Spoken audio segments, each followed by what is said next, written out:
Buenas noches, mi nombre es Viviana Latorre, del programa de psicología. El día de hoy vamos a hablar del tema de procesos de recuperación cognitiva y emocional tras un trauma cerebral.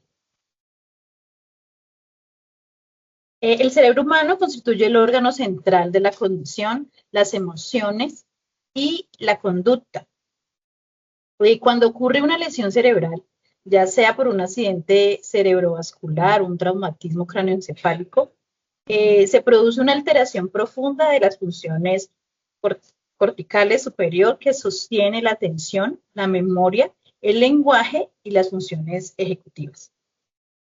Desde la neuropsicología clínica, la recuperación cognitiva se concibe como un proceso dinámico de reorganización cerebral sustentado en la neuroplasticidad. Esta permite pues que el cerebro compense, sustituya y se reorganice en las funciones perdidas.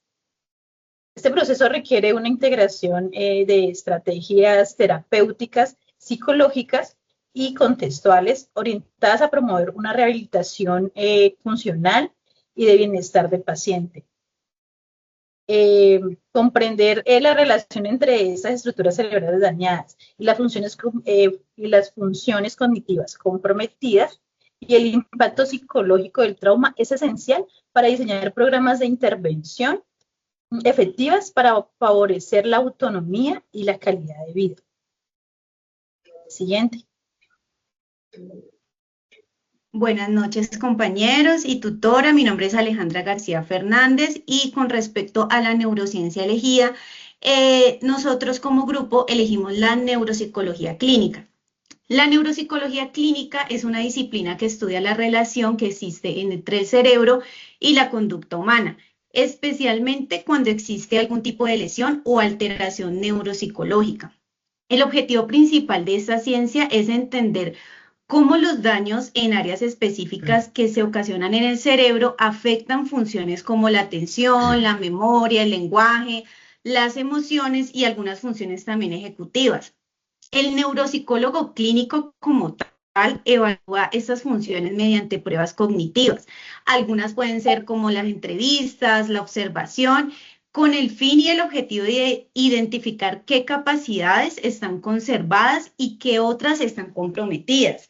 Esto permite comprender cómo la lesión cerebral se manifiesta en la vida diaria de un paciente, desde las dificultades de un paciente para recordar hasta los problemas de regulación emocional o cambios de la personalidad. Es decir, la neuropsicología clínica nos ayuda a traducir el daño cerebral en cambios cognitivos y conductuales para así poder llegar a una adecuada rehabilitación. A continuación, nuestro compañero Juan Pablo Varela hablará sobre la parte de la neuropsicología clínica en el rol de la rehabilitación cognitiva y emocional. Bueno, muchas gracias, compañera. Un saludo para todos. Mi nombre es Juan Pablo Varela García, estudiante de la UNAD. Y bueno, como lo decía nuestra compañera Alejandra, además de evaluar la neuropsicología como neurociencia, o la neuropsicología clínica tiene un rol fundamental en la rehabilitación cognitiva y emocional de los pacientes. Con base en los resultados de la evaluación, el neuropsicólogo diseña un plan mediante el cual se realiza una intervención personalizada en cada paciente. Esto puede incluir ejercicios de memoria, entretenimiento, atención, actividades para fortalecer las funciones ejecutivas y estrategias de regulación emocional. Esta intervención busca aprovechar la neuroplasticidad.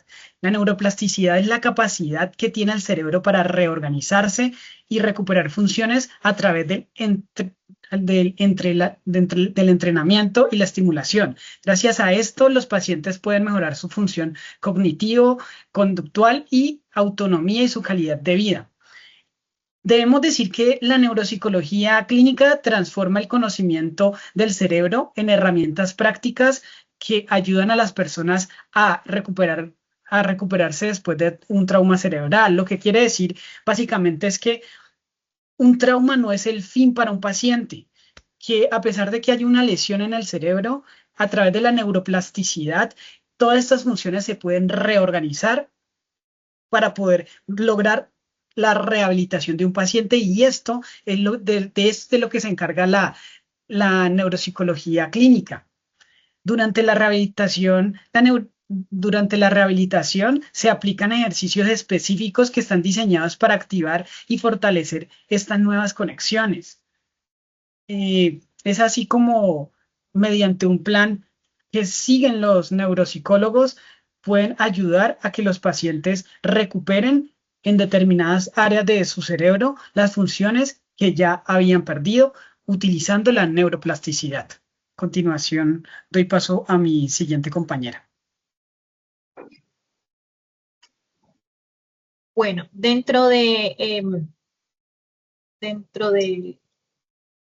contexto, pues, están las preguntas formuladas. Una de ellas es, ¿cómo interviene la corteza prefrontal en la recuperación de las funciones ejecutivas? Planificación, control inhibitorio y toma de decisiones en pacientes con trauma cerebral, y qué implicaciones tiene en su bienestar emocional y adaptación conductual. La corteza prefrontal desempeña un papel esencial en la organización de la conducta dirigida a metas, la autorregulación emocional y el control de impulsos. Se encarga de las funciones ejecutivas, planificación y organización de acciones, control inhibitorio, impulsos y respuestas automáticas, toma de decisiones y juicio social. Regulación emocional. ¿Cómo se recupera? La corteza prefrontal puede reorganizarse mediante una estimulación cognitiva, planificación, secuenciación, resolución de problemas, unas técnicas metacognitivas, autorregulación y conciencia del error, la terapia ocupacional y la neuropsicología.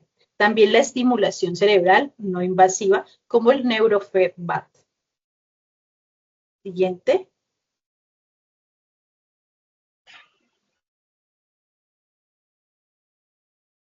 La siguiente diapositiva, ¿ya? No, la anterior. Bueno, mi nombre es Dina María Alzate.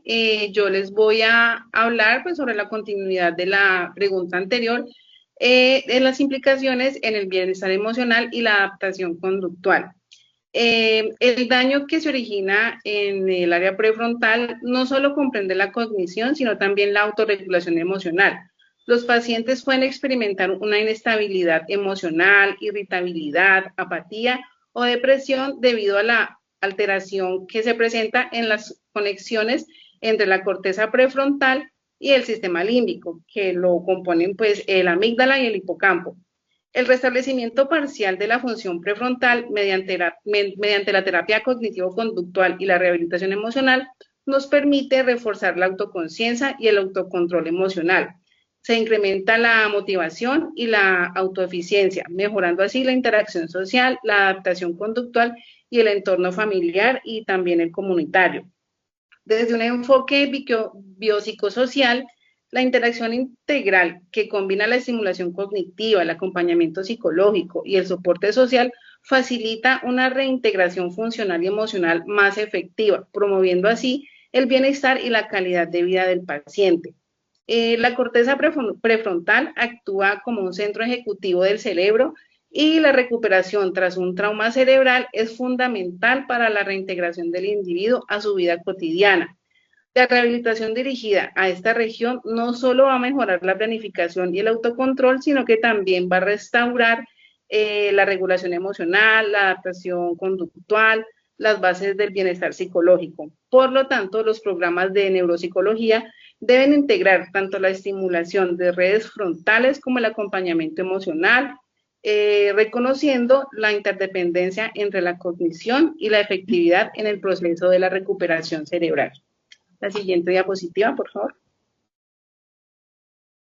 Con respecto a la segunda pregunta que se titula ¿qué relación existe entre la plasticidad del lóbulo temporal y la mejora de la memoria y la atención sostenida en pacientes sometidos a rehabilitación neuropsicológica tras una lesión cerebral traumática.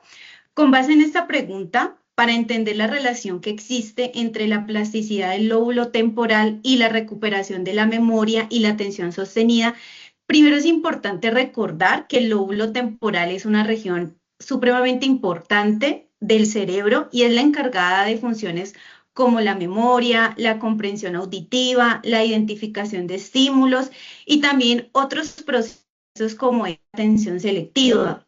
Dentro de esta región encontramos al hipocampo, que es clave para la consolidación de los recuerdos. Es decir, cuando una persona sufre una lesión cerebral traumática, esta parte del cerebro puede resultar afectada, lo que explica por qué muchas personas o pacientes presentan olvidos frecuentes, dificultad para recordar información reciente o también tienen problemas para tener una atención puntual en periodos prolongados. Aquí es donde entra un concepto fundamental que se llama la neuroplasticidad. Esta neuroplasticidad es la capacidad que tiene el cerebro para adaptarse, para reorganizarse y formar nuevas conexiones después de una lesión. Es decir, aunque haya algunas neuronas del lóbulo temporal que hayan sido dañadas, hay otras cercanas en el hemisferio contrario que pueden aprender a asumir parte de las funciones que ya se habían perdido. Es decir, y en conclusión, en términos simples, la plasticidad es el mecanismo que le permite al cerebro cambiar y volver a aprender. A continuación, el compañero Juan Pablo estará hablando puntualmente sobre la rehabilitación neuropsicológica y cuáles son esos ejercicios puntuales que están diseñados para activar estas nuevas conexiones. Muchas gracias. Muchas gracias, compañera. Bueno, como lo mencionaba nuestra compañera, esta parte de la neuroplasticidad o la plasticidad neuronal es fundamental y durante la rehabilitación neuropsicológica se aplican ejercicios específicos que están diseñados para activar y fortalecer estas nuevas áreas de conexiones de las que hablaba nuestra compañera. Los ejercicios como los ejercicios de memoria, como recordar listas, identificar imágenes y del mismo modo la atención sostenida, como seguir instrucciones, concentrarse en estímulos por varios minutos o realizar actividades que requieren vigilancia constante y que refuerzan la comunicación entre el lóbulo temporal y otras áreas del cerebro involucrados en la atención, como la corteza prefrontal y las redes frontoparietales. Con el tiempo, la repetición de estos ejercicios genera cambios reales en el cerebro. Se fortalece las sinapsis que estaban débiles y se mejora la eficacia de los circuitos relacionados con la memoria y la atención. Por eso se dice que la rehabilitación no solo busca que el paciente recuerde más, sino que activa la plasticidad cerebral para que el lóbulo temporal pueda reorganizarse y recuperar funcionalidad. Es decir, no se va específicamente a arreglar lo que ya se dañó dentro del lóbulo. Se van a asignar a otras áreas del cerebro las funciones que se desarrollaban para que se generen nuevas conexiones neuronales y esto se logra a través de estos ejercicios. Doy paso a mi siguiente compañera. Buenas noches, soy Paula Andrea Tamayo. Buenas noches, compañeros y tutora. Voy para la tercera y última pregunta. Dice, ¿de qué manera los factores emocionales y motivacionales influyen en la eficacia de la estimulación cognitiva y el bienestar psicológico durante el proceso de recuperación neuropsicológica? Bueno, como punto de partida hay que tener en cuenta que estos factores motivacionales y emocionales son muy importantes a la hora de una estimulación cognitiva y una recuperación neuropsicológica cuando ha ocurrido un daño cerebral o una lesión cerebral. Es importante saber en qué estado motivacional se encuentra el paciente, cómo está esa autorregulación emocional. Cuando el paciente se encuentra tranquilo, eso hace que tenga una mejor cognición y el proceso sea mucho más eficaz, ¿sí? Tenemos un ejemplo ilustrador y es que el paciente realiza un ejercicio en un computador donde debe presionar un botón cada vez que aparece un estímulo específico.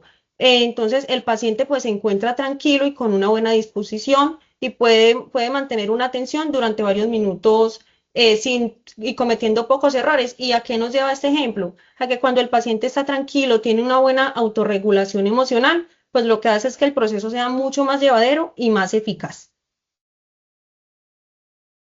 Por otro lado, tenemos la reflexión integradora, y es que acá es donde nos invitan a que analicemos cómo interactúa el cerebro, la mente y las funciones cognitivas tras un daño o una lesión cerebral. Entonces, es importante mencionar que cuando se daña, por ejemplo, una estructura como la corteza prefrontal, pues como bien sabemos es la encargada de muchas funciones, entre ellas la memoria del trabajo, la planificación, el control inhibitorio, ¿sí? Entonces, al dañarse, por ejemplo, esta corteza prefrontal, esta área que es tan importante en nuestro cerebro, pues se van a ver implicadas funciones corticales, ¿sí? Se van a ver implicadas funciones cognitivas y asimismo un deterioro psicológico. Hay que tener presente y saber que nosotros, los seres humanos, somos seres integrales, mirarlo desde una perspectiva integral, que no solamente hubo un daño biológico, sino que también van a haber daños psicológicos, van a haber daños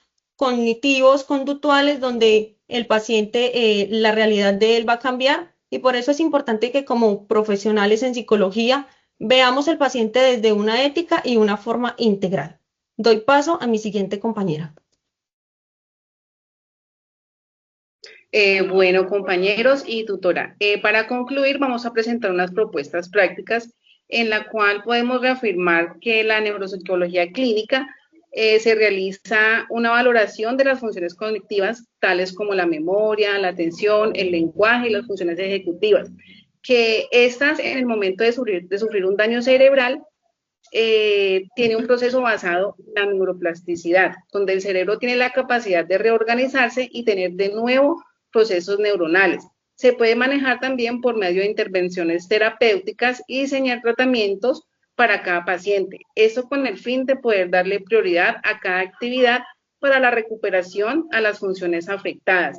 De igual manera, se debe trabajar en la aceptación de los cambios, el manejo de las emociones, los impactos psicológicos que generó el trauma, como lo pueden ser la ansiedad, la irritabilidad, la depresión, y fomentar a su vez el interés propio para adaptarse al proceso de rehabilitación que vaya a tener el paciente, utilizando un ambiente positivo y de apoyo familiar para una comunicación efectiva, una estimulación cognitiva y unas estrategias conductuales con el fin de mejorar el bienestar y la calidad de vida de nuestro paciente. Muchas gracias por su atención.